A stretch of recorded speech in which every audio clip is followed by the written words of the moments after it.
Baik, bismillahirrahmanirrahim. Assalamualaikum warahmatullahi wabarakatuh. Jumpa lagi dengan saya di Abil Maiwa Channel. Jadi teman-teman, channel ini adalah merupakan channel pendidikan tempat kita berbagi tentang aplikasi pendidikan, Microsoft Office maupun tips dan triks komputer.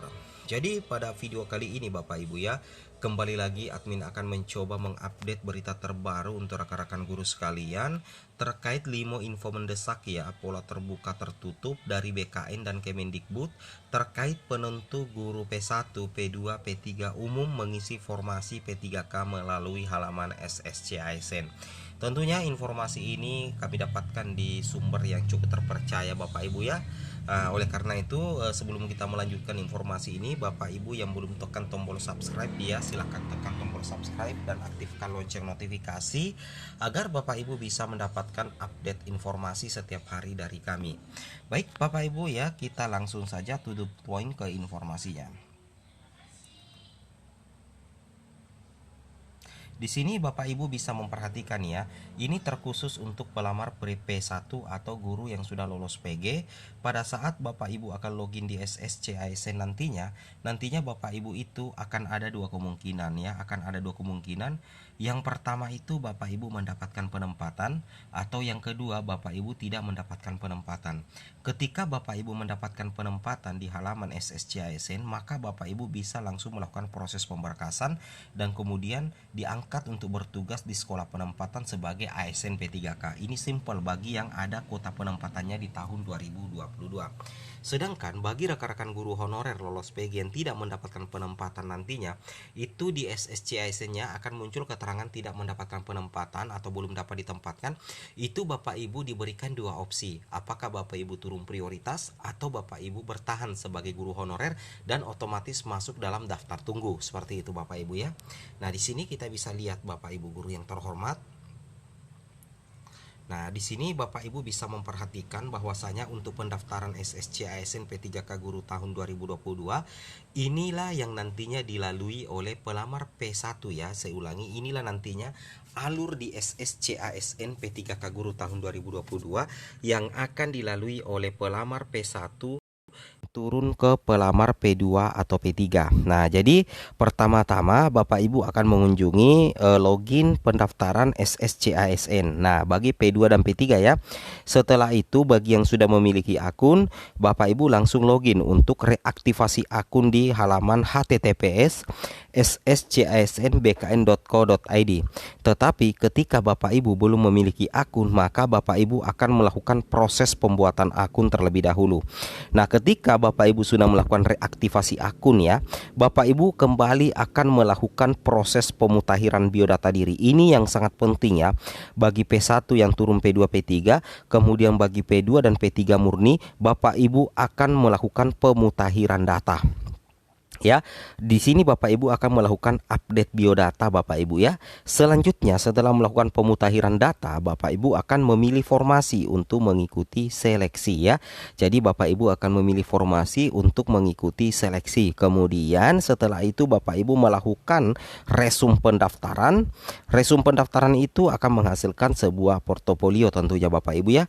Nah, jadi seperti itu ya. Ini alur bagi P2 atau guru yang terdaftar sebagai XTHK 2 dan P3K P3 guru honorer sekolah negeri dan aktif mengajar 3 tahun. Jadi bagi guru honorer negeri yang terdata di Dapodik dan sudah aktif mengajar selama 3 tahun, meskipun Bapak Ibu tidak ikut P3K di tahun 2021 nantinya, Bapak Ibu itu akan bisa langsung untuk masuk dalam kategori prioritas 3. Nah, ini tentunya menjadi kabar yang sangat luar biasa menggembirakan ya. Begitu juga untuk XTHK 2 tentunya ya. Kemudian kita lanjut lagi Bapak Ibu ya. Nah, di sini baru-baru saja ya BKN ya mengumumkan 5 poin mekanisme seleksi P3K 2022. Jadi Bapak Ibu pelamar harus tahu ya. Yang pertama, Badan Kepegawaian Negara Bapak Ibu ya menyampaikan 5 poin keterangan soal perubahan mekanisme seleksi P3K 2022. Jadi ada semacam perubahan Bapak Ibu ya. Di sini dikatakan pelaksana tugas Kepala BKN Bapak Bima Hariwisana itu menjelaskan mengenai perubahan mekanisme seleksi P3K 2022. Jadi dari BKN sendiri itu menyampaikan ada perubahan mekanisme ya. Kira-kira perubahan apa Bapak Ibu bisa cek sendiri di sini. Sebenarnya ada 5 poin. Yang pertama itu seleksi P3K 2022 tertutup ya. Jadi intinya seleksi P3K 2022 tertutup. Bima Haryawibisana mengatakan seleksi P3K 2022 dibuat tertutup. Kira-kira apa maksudnya ini? Sehingga seleksi P3K 2022 itu dibuat tertutup. Nah, kita cek di sini Bapak Ibu ya. Kita cek di sini sama-sama. Nah, di sini berikut ya 5 poin. Yang pertama itu adalah alasan perubahan mekanisme seleksi P3K. Bima mengatakan perubahan mekanisme seleksi pegawai pemerintah dengan perjanjian kerja atau P3K 2022 lantaran sempitnya waktu pelaksanaan seleksi sehingga pemerintah harus menentukan skala prioritas. Jadi salah satu penyebab sehingga ada perubahan mekanisme itu karena sempitnya waktu pelaksanaan Bapak Ibu ya, sehingga pemerintah wajib untuk menentukan skala prioritas. Nah, di sini kita bisa cek bersama kira-kira prioritas Bapak Ibu ya.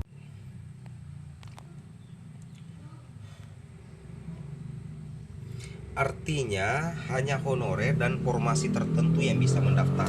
Tahun ini kami memprioritaskan dulu seleksi P3K untuk menyelesaikan honorer, terutama formasi guru dan tenaga kesehatan atau nakes, kata Bima Haryawibisana. Jadi kita perhatikan ya, karena sempitnya waktu pelaksanaan sehingga hanya honorer dan formasi tertentu yang bisa mendaftar.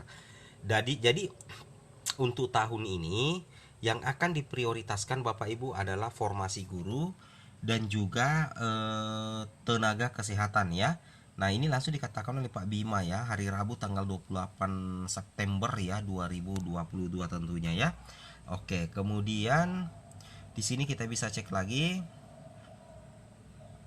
Nah, yang ketiga adalah peserta seleksi P3K 2022. Jadi formasi guru P3K seleksi tahap 3 yang akan dilaksanakan tahun ini. Kenapa lagi ada seleksi tahap 3? Seleksi tahap 3 ini maksudnya adalah itu sisa dari sisa formasi ya, terutama bagi yang sudah lolos PG Bapak Ibu tentunya. Di sini kita bisa cek lagi.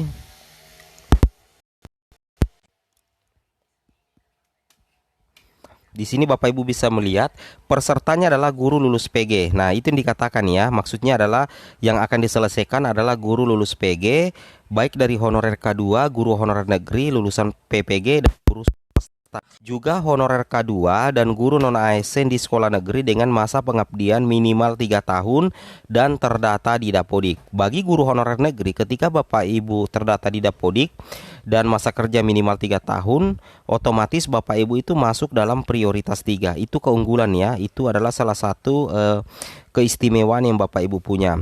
Kemudian berikutnya adalah mereka itu guru honorer tidak lulus PG dan belum ikut tes. Kemudian keempat, pelamar umum formasi guru P3K tes kompetensi 2023. Bagaimana dengan pelamar umum, yaitu guru honorer negeri terdata di Dapodik kurang dari 3 tahun lulusan PPG dan guru honorer swasta?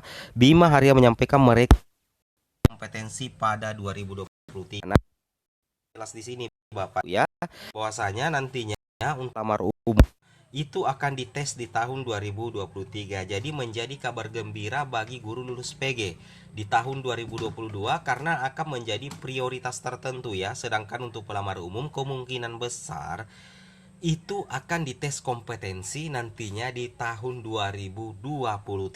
Wow ya, berarti ini benar-benar ada perubahan Bapak Ibu guru yang terhormat ya. Karena kalau kita lihat waktunya memang sangat mepet. Di sini sudah mau bulan Oktober ya.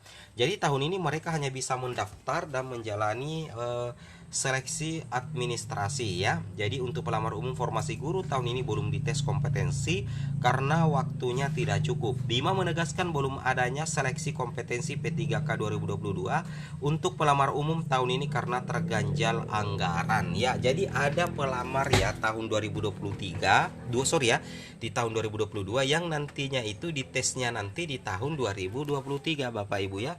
Itu yang harus Bapak Ibu mengerti dan pahami. Tetapi kalau lulus PG itu aman ya di tahun 2022. Pembiayaan tes kompetensi P3K dianggarkan pada 2023, sedangkan tahun ini hanya seleksi administrasi. Intinya untuk pelamar umum tes kompetensi dilaksanakan tahun depan. Tahun ini hanya seleksi administrasi kata Bima. Nah, seperti itu ya. Jadi yang difokuskan di tahun ini di seleksi pola tertutup itu adalah guru lulus PG Bapak Ibu ya, guru lulus PG. Sedang guru lulus PG dan P1, P2, P3, sedangkan untuk pelamar umum hanya menjalani seleksi administrasi dan kemungkinan besar di tahun 2023 baru diadakan tes seleksinya. Seperti itu ya, kecuali kalau misalkan ada lagi perubahan ya, admin tidak tahu, nanti kami sampaikan lagi kalau misalkan ada perubahan. Oke, assalamualaikum warahmatullahi wabarakatuh.